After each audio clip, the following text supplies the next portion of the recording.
From boardrooms to building sites, startups to state ventures, we're sitting down with leaders, doers, and changemakers across every sector to talk real challenges, real growth, and real vision.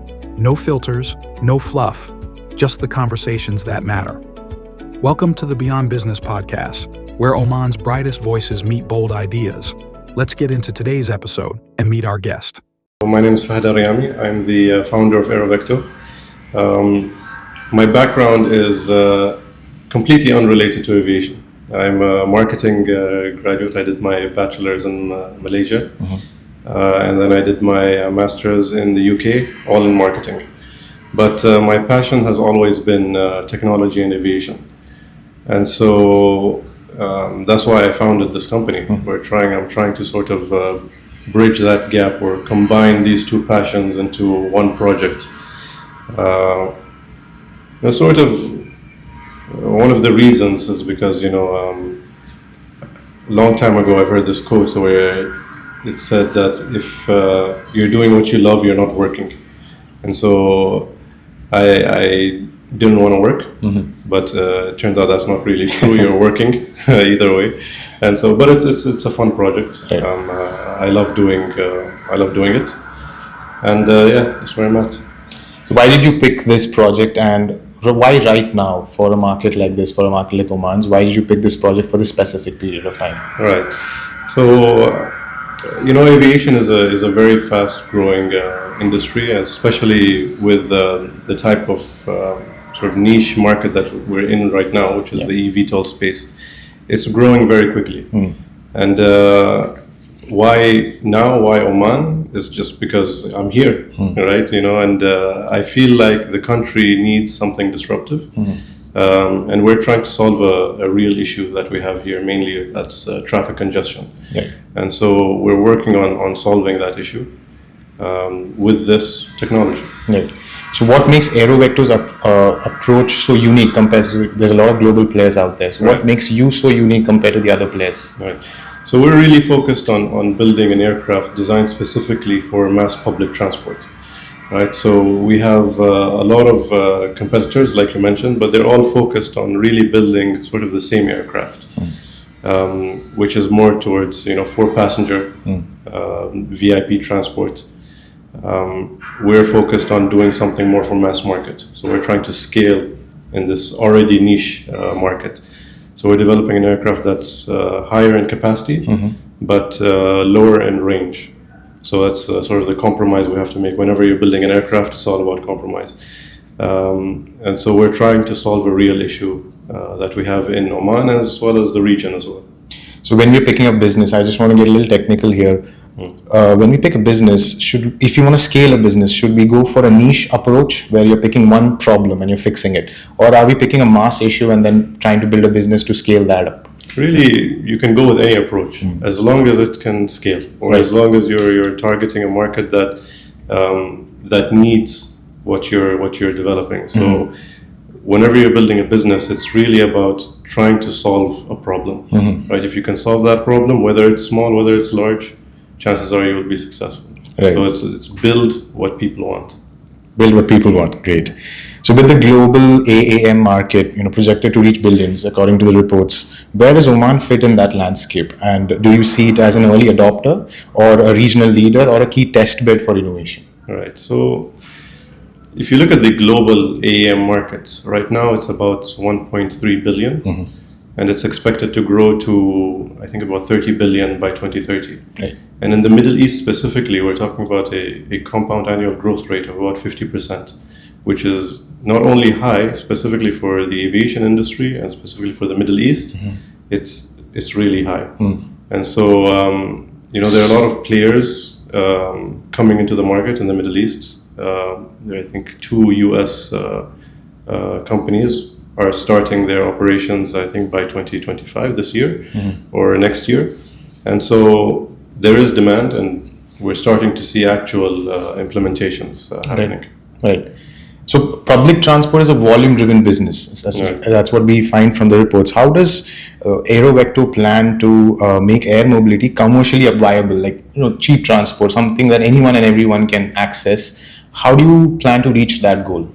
Right. So if we're talking about public transportation specifically, our goal is to take the autonomous approach.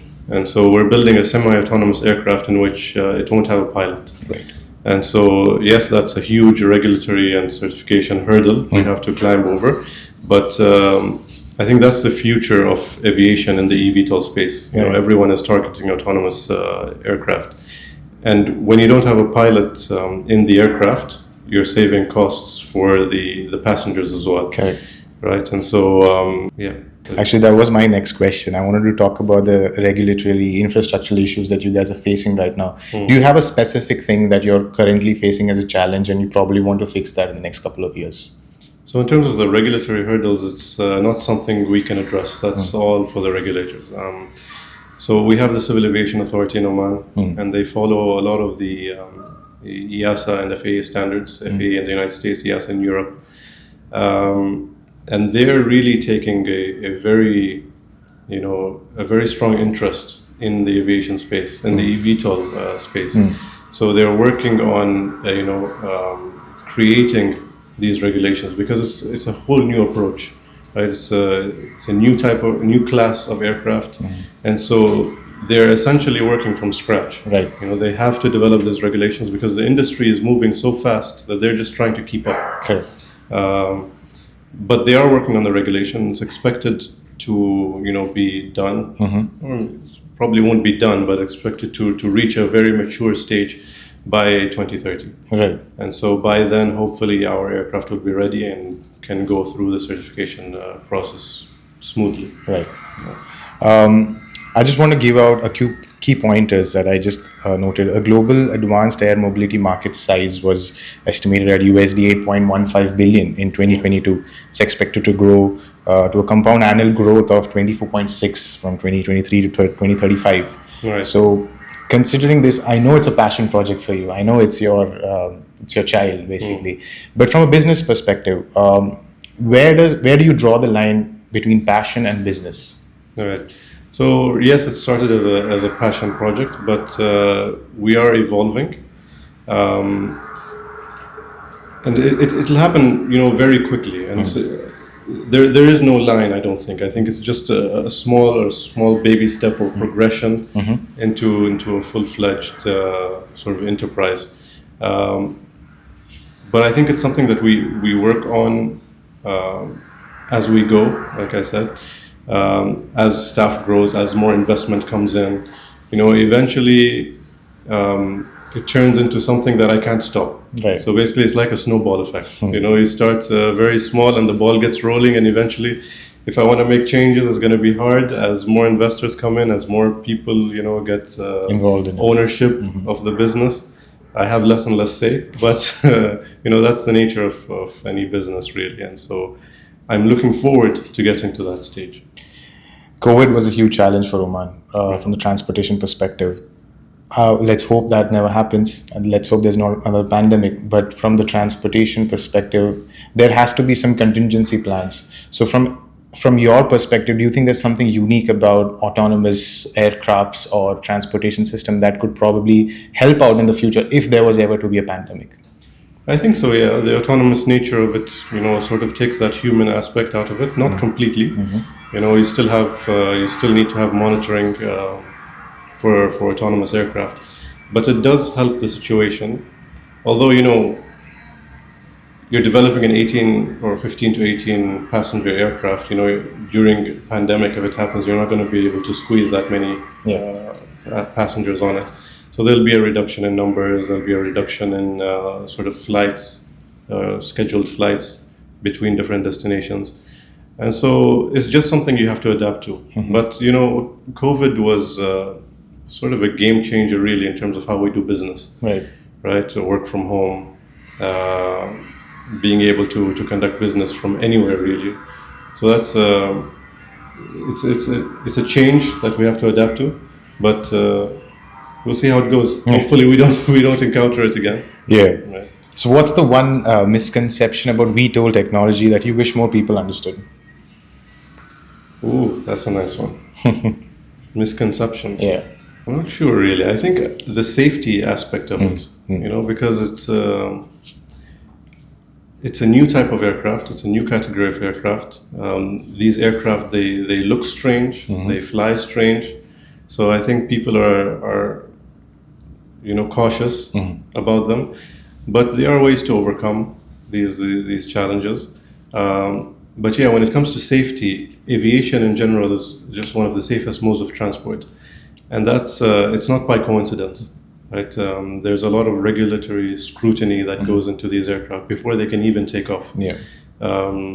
So you'll get a lot of people that are worried about whether these aircraft, whether they can fly, whether they can fly safely, whether they can fly reliably over long periods of time.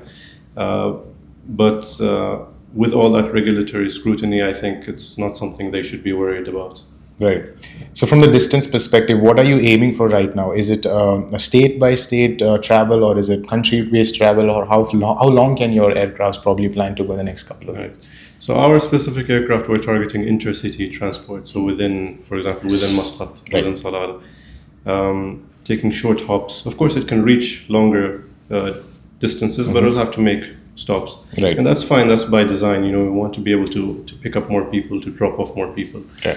We have some limitations as to the range, and that's fine. There are other eVTOL manufacturers that are targeting much longer range because they're going with either sustainable aviation fuel, or they're going with hydrogen. So they're targeting more like 1,000 kilometer ranges. But we're targeting something around 100, 120 kilometers. But the range is another matter entirely, really, because I read a study recently that suggested that the range of an aircraft is not determined by the type of battery technology you have or the propulsion system that you have. It's determined by other factors. So, for example, in most of these eVTOL aircraft that you read about, they don't have bathrooms on board. And so what happens when you have an emergency or a passenger has an emergency? It's not going to stop for you. Okay. So the study suggested that the range is not limited by that technology, it's limited by the human bladder. So it's something that we need to consider. Right. So I think our sort of 120 kilometer range is something that's doable. Right. Yeah. I just want to side note and probably talk about how we connected. And I'll come to the question. So we were at an event, and I met Fahad there, and then he just gave his card, and very beautifully we connected, and now here we are. So about connections from business perspective, you have a master's degree, you know about marketing, you know about how business runs. What's the power of connections? And in your line of work, being a founder and having had all these experiences, how has that played a role in getting your business started? Connections, making interactions like this, and probably connecting with the next partner or someone who would invest in your business. Right. So networking is very important in general. Whether you're networking with, for marketing purposes, whether you're networking for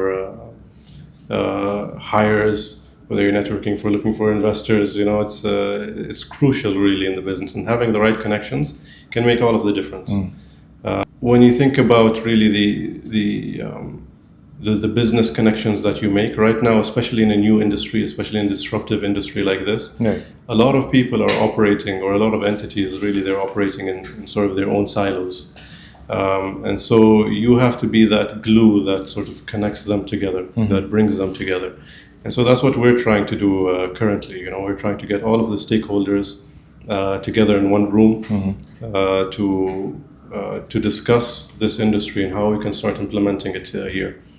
Because really, it doesn't matter if we build this aircraft tomorrow, we're not going to be able to fly it. We need to have approvals from the CAA, from the Ministry of Transport, from the Ministry of Housing and Urban Planning, from the different municipalities, from the Ministry of Defense as well, and the RP. So it's everyone really.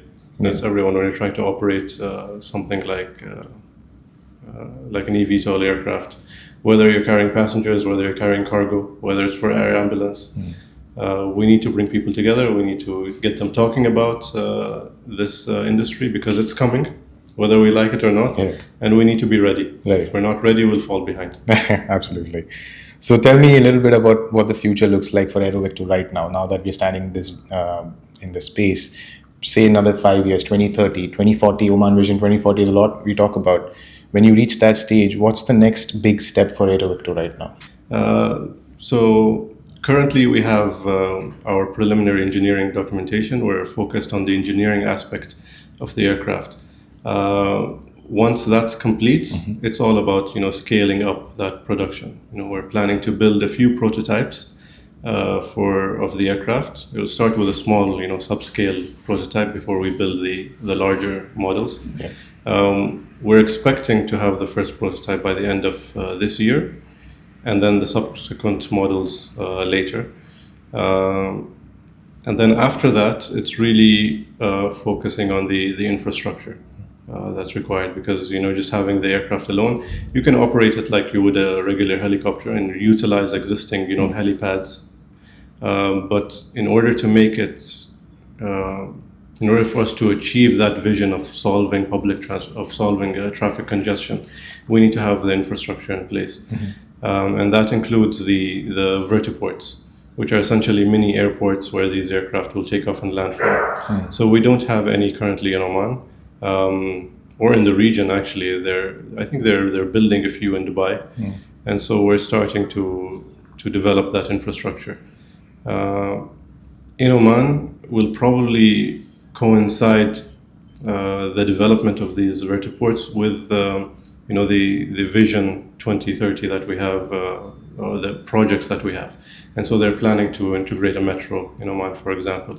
And so it's important to place these vertiports in locations where it's convenient for people to switch between these different modes of transport, going from bus to train, going from bus to the eVTOL, and so on and so forth. And so that infrastructure step is important in the next 5 to 10 years in order for us to achieve our objectives.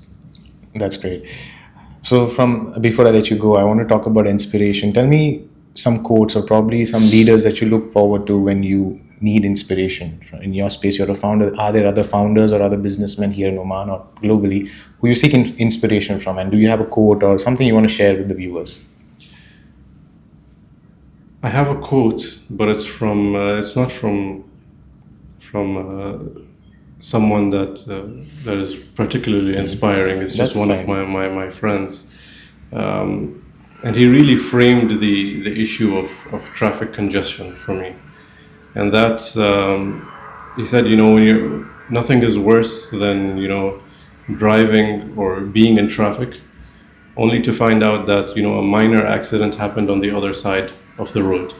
Because what happens here is people slow down. Even if there's a barrier on the road, people slow down to see what's happening. That causes traffic congestion. So there's nothing worse than that. And that sort of sticks in the back of my head whenever I'm doing things, because it reminds me of the problem that we're trying to solve. Yeah. And whether it's in Oman, whether it's in Muscat or Dubai or Riyadh, traffic congestion is a huge issue. And all around the world, really. Talk about all of the major cities, high-density cities, whether it's Istanbul, whether it's Rome.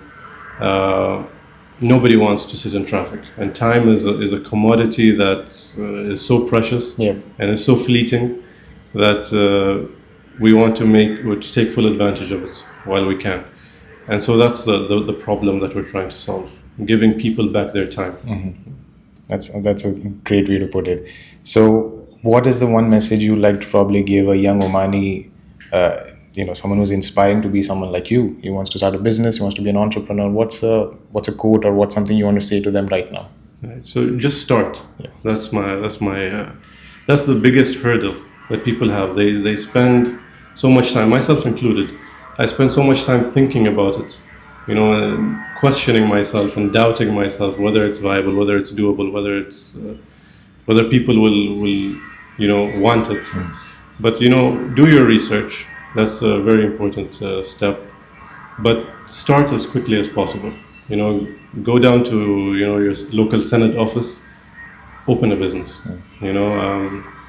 And then you can build it as it goes, because it's a very straightforward process. It doesn't require a lot of capital to open that business. But once you do, you have that foundation to start building on. Yeah. Because you won't get anywhere if you don't start. Yeah. That's it. And that you heard straight from him. Thank you, Fahad, for being here, for being part of this conversation. I'm pretty sure A lot of people will be inspired to hear your story, inspired to do something, to begin, like you mentioned. And we wish you the very best for Thank you. AeroVecto, and we hope that you make something really inspiring for people here and globally as well. Thank you for having me. Pleasure It's to a be pleasure. here. Thank you for all the viewers who are watching and listening to us. And for more content on Business Plus, keep following Taz.